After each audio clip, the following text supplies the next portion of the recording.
It's slightly bigger again, isn't it?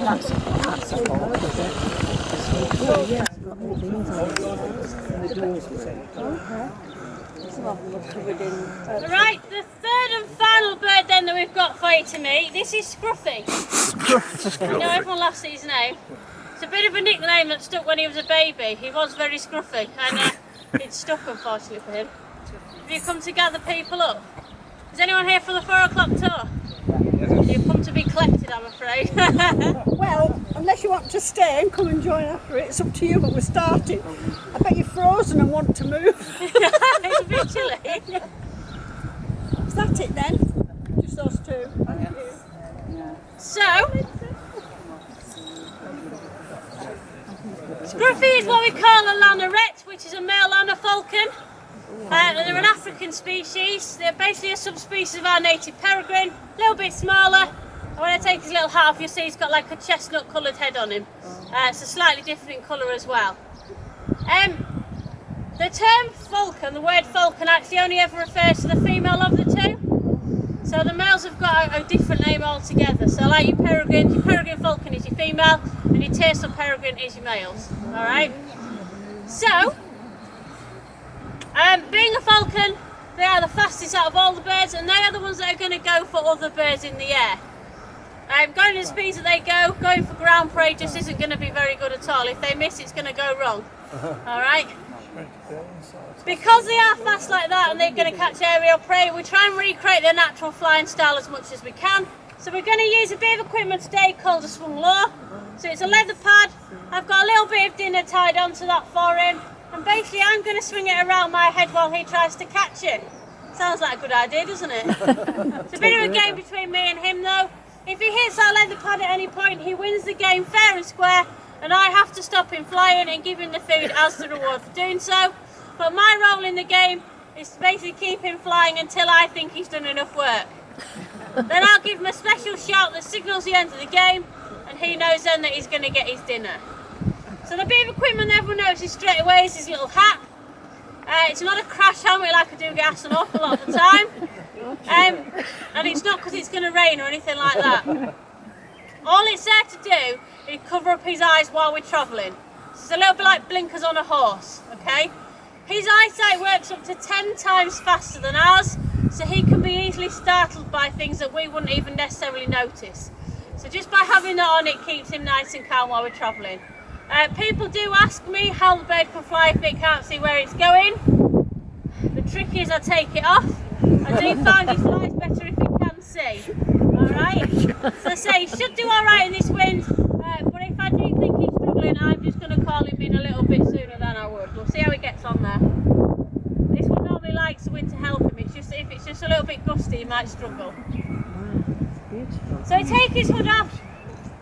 Let him have a little bit of a look round. He needs to make sure the environment's safe before he goes anywhere. Have a look at you lot, see what's going on. What do you think of them? Is there anything tasty? They're all right, aren't they? Yeah. Two other things that he will do. He will go to the toilet to lighten the load, like we all do before a long journey, don't we? Yeah?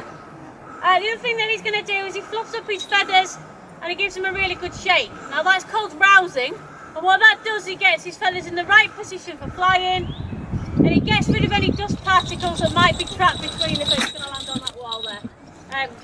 Watch out if he goes to the toilet there. It gets rid of any dust particles that might be trapped between the feathers, and then potentially that would slow down his flying and make him less efficient. Alright? It's all about just preparing just for me. So he'll sit on there for a bit, and once he's happy he'll set off from there, and we'll see how we get on with him today.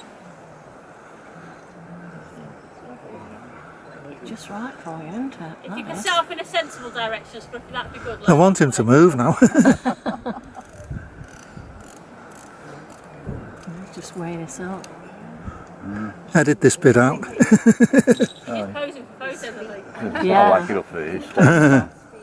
He's in no hurry to go anywhere, is he? Oh, she puts her arm out, I think, and then he comes. He's posing. And we can't rush his process. If I try and rush him off that wall, all he'll do is go and sit on the roof instead. Oh. That's what he does. Just leave him where I'm hurting my arm stuck in this position. It's a bird with a mind of his own, isn't He's moving now. he? Oh, he's going. There he Oh, goes. he's going, Different tricks Wouldn't want to today. go far, did he? I'm starting filming again. Where is he? Oh, that's it. Hey. Here he comes. Yeah, he's using the wind. Oh, there he's right to over there. Lift, and the higher up Oh, he's miles away. basically the faster he's going to be able to come back down again. That's the idea. The faster he's going, the harder my job is to get out of his way. And he's got a better chance of catching me out. On a nice warm sunny day as well, he will use what we call thermals. Here he comes. Whoa. No. Oh, I didn't catch that. So thermals are Amazing. warm pockets of air, warm air rises, and if you get that warm air underneath your wings, it gives you that lift and helps you get nice and high up. Now these birds are at their fastest when they do what we call a vertical stoop, which is when they're directly above their prey. They drop vertically towards the ground, tucking their wings in tightly to their bodies, and they make themselves as streamlined as they possibly can. Now his feathers are hard and brittle, so unlike the bar now, his feathers cut through the air very quickly, but it does make him very noisy. By the time the prey's heard him, I'll be honest, it's late. far too late anyway. It's got him. So it doesn't really matter about There he him goes. staying quiet. Die.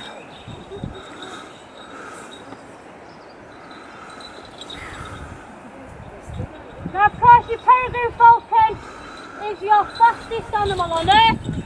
Anyone know how fast it goes? 200? Yeah, over 200. It's been recorded at about 243 miles an hour. It's not bad going, is it?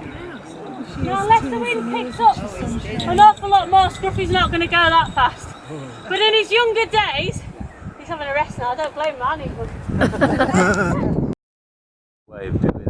She just wanted to, I don't think. Landing again. Right, once he sets off this time, I'm going to get a couple of little flights out of him, and then I'm going to reward him because he's working quite hard in this wind. And he's starting to struggle a little bit, aren't you, darling? Time for a clue. But you can see when he sets off the shape of his wings, very long pointed wings, very aerodynamic. You might also notice how he uses his tail. So the tail is like a steering device and a brake. So when he wants to slow down, he fans that tail out and that helps to slow him down dramatically. And he just turns that tail slightly and that changes his direction completely. Right. Halt!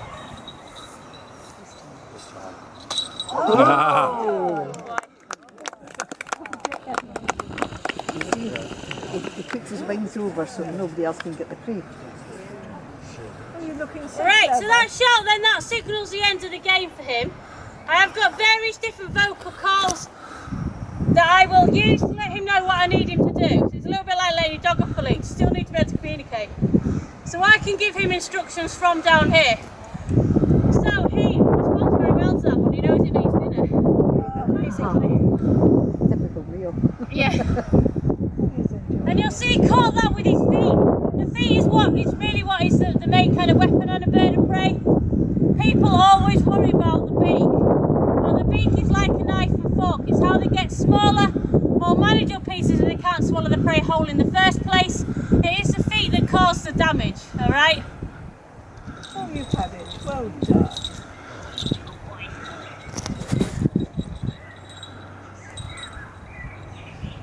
Now even a falcon, fast and powerful as he is most vulnerable when he's on the floor like this, just like the owl would have been. So again, he needs to protect himself and the food that he's just worked so hard to get. So he will stay alert, he'll look up between each bit that he's eating, but you'll also notice that he's using his wings and his tail to try and hide that food. So that behaviour is what we call mantling. To mantle means to surround or to protect. So you might have a mantelpiece at home. That's where its name comes from, okay?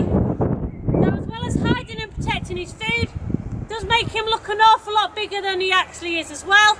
And then hopefully any predators would then think twice about attacking him in the first place, fingers crossed.